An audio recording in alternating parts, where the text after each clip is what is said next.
But what about these smaller businesses which remain closed? The Chancellor Rishi Sunak has said it's very likely that Britain will face a significant recession this year.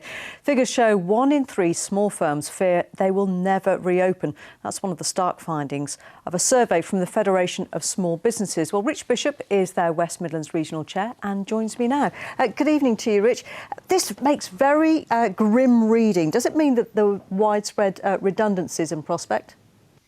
If those redundancies can be avoided, obviously that'd be fantastic. But we are aiming towards a bit of a cliff edge, really, especially with the ending of a furlough scheme. What those 1 in 3 businesses you're talking about are ones that have still got costs that they are having to cover during this time, even if their staff costs are covered. So leases, rent, some are still paying business rates. And the longer this goes on, the longer those costs build up.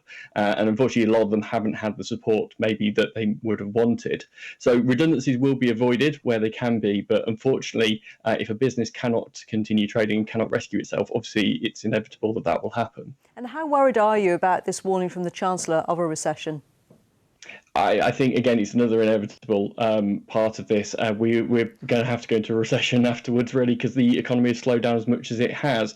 Obviously, everything we can do to bounce back from that is really important that we should do, and small businesses play a really key part in that. We make up 60% of all employment in the private sector. So small businesses are a key part of the UK economy, and obviously will do their part to bounce back.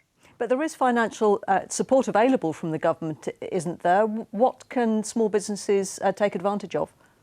So some small businesses are eligible for the self-employment income support scheme, which is going live this week. Some have received grants from their local authorities, which would be absolutely fantastic. However, there are quite a few businesses who have received nothing at all at the moment.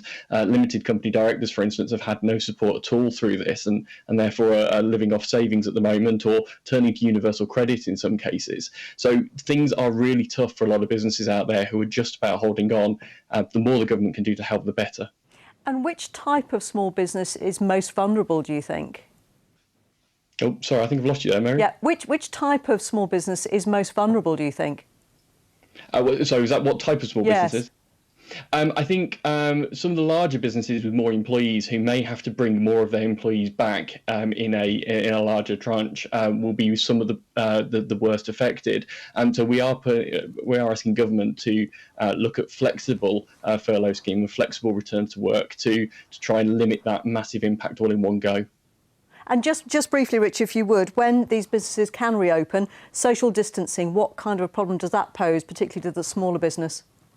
Well, if you think about smaller businesses, if you think about any small shops that you've been into, for instance, or small factories or workplaces, there's not a lot of space in them at times. And so keeping that 2-metre distance means a lot of reconfiguration in those environments. That comes at a cost, but also means it limits what you can do in that space and the productivity. So the amount of goods you can sell or the amount of goods you can produce drops massively. And obviously that then hits your bottom line and also hits then keeping the business profitable and keeping going. Rich Bishop, thank you for your time.